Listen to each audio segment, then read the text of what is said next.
Welcome to Module 2. In this module, we are going to look at delivering the digital customer experience.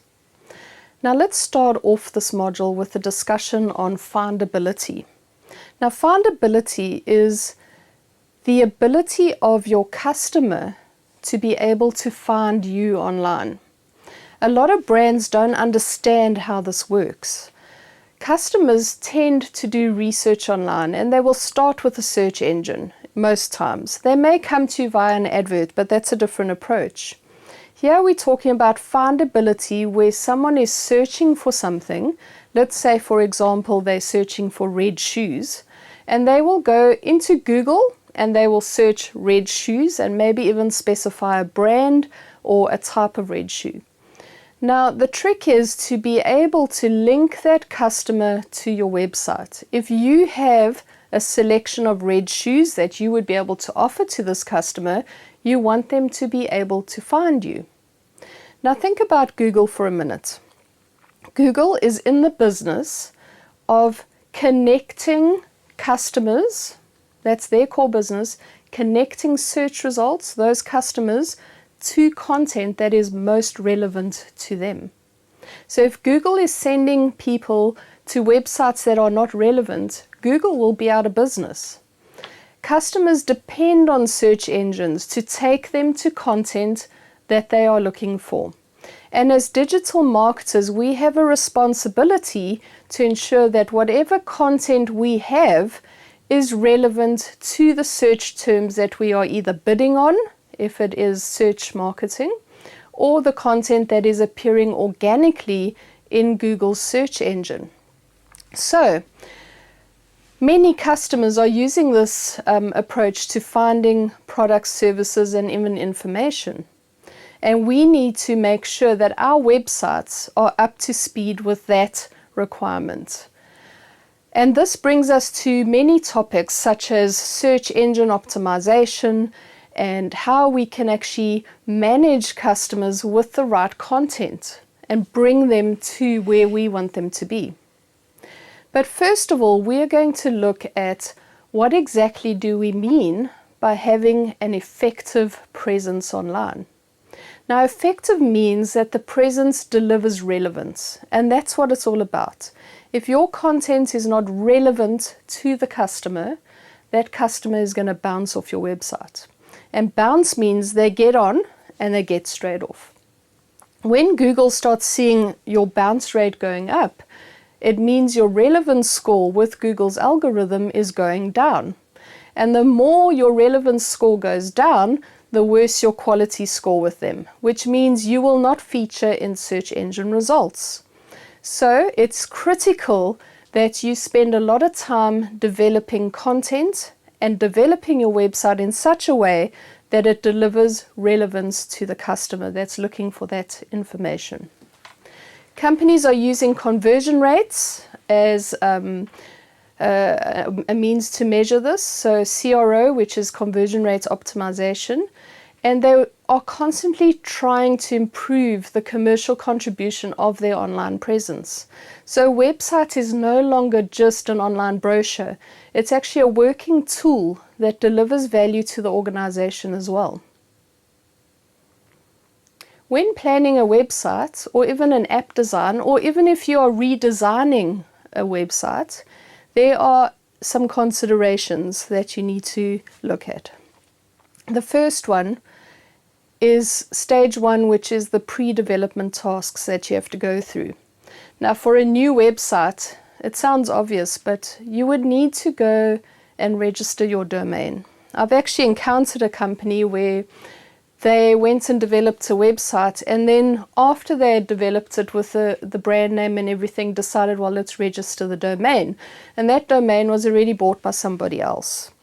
And it was cheaper for them to pay that somebody else 100,000 Rand to purchase the domain, which if they'd done it up front would have cost them maybe 100 Rand, than to actually redo the website, which cost them close to 800,000 to develop. So remember, there are basic steps that we need to follow. So register the domain and decide up front, what is it that you want this website to deliver? You need to understand the objectives of what your website's going to do. Are you going to have an online shop? Are you just doing a branding site? Are you going to deliver content? Are you streaming content? Okay, understand those objectives. Then you can prepare a very good brief so that whoever you decide to use to develop that site for you, or you may even be doing it in-house, understands exactly what needs to be done. Stage 2 then is what we call discovery, analysis and design. And this is a research phase which involves detailed analysis and design of the site. It includes clarification of business objectives, so those ones that were developed initially, we want to truly understand. So it's an engagement with the development team. And further market research into who is the customer. Okay, what is that customer's persona? What is it that that customer wants to experience when online? And what are their needs? Because what we're doing is we're moving into stage 3 where we're creating content and coding and developing so that we are developing a site that's customer centric. So while we're doing this, we actually want to be running some prototypes of our website.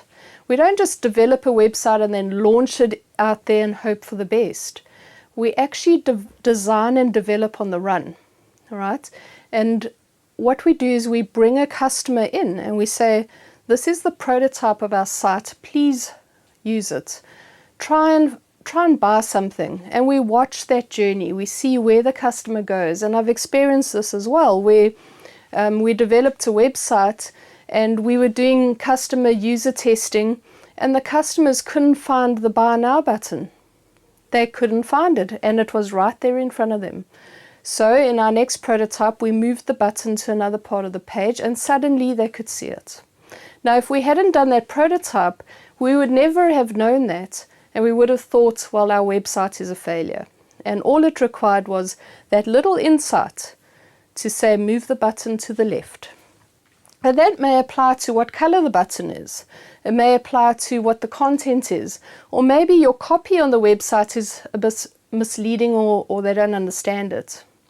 So we want to develop the site to create the prototypes, include integration of content management systems. So anything that is going to be integrated into that site must be prototyped and tested. Stage 4 is when we actually now take the bold step and we start publishing. And we launch the site, but with the view that we are going to improve it further. So this is a pretty short stage because we are releasing a version. So we release version 1 of the site. We then get people to interact with it, get the feedback, adapt, and then release version 2. And it's this ongoing process until we actually perfect that website. Stage 5 is what we call the pre-launch. So we're quite comfortable now that we've got a website that everybody loves and can use and is user-friendly, and we're actually going to now register it with the search engine, which is going to be the first step in that findability. So the search engine will then send crawlers to the website and will index our pages onto their own index. So when a customer is searching for certain content and it correlates with the content we have on our site, that user will be able to find us. The final stage, which is stage 6, is ongoing promotion. Now, many businesses will launch their website and throw a lot of promotional money at it and then sit back and hope for the best. But what we're saying is your website is always on, and so should your promotion be always on. So at very least, you should have a content strategy that is helping you to feature organically in the search engine results. But you should also be bidding on your own brand name so that if someone is specifically searching for your company, you do appear in the ads as well.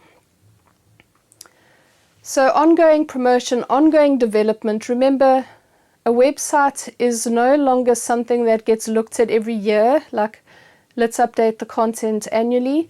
It's ongoing, and in fact, a good website is updated daily with new content, new blogs, new products, new services.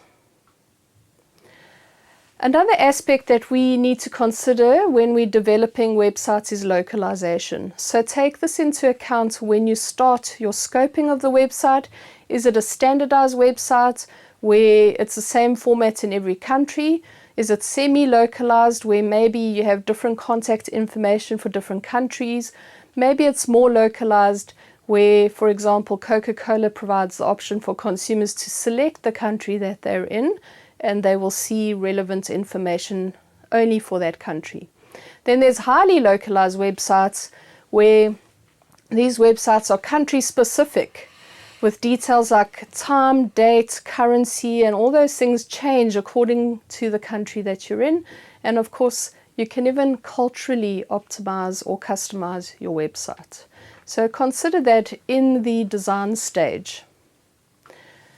Finally, to end off this module, we look at the importance of, while we are designing this user-centered website, that we must not lose focus on business objectives. Okay, so yes, the customer is at the core of this journey and your website, but remember, you still have to acquire customers using your site. You need to convert them, you need to retain them, you need to deliver service quality, and you need to brand. So go back to your second step in SOSTAC.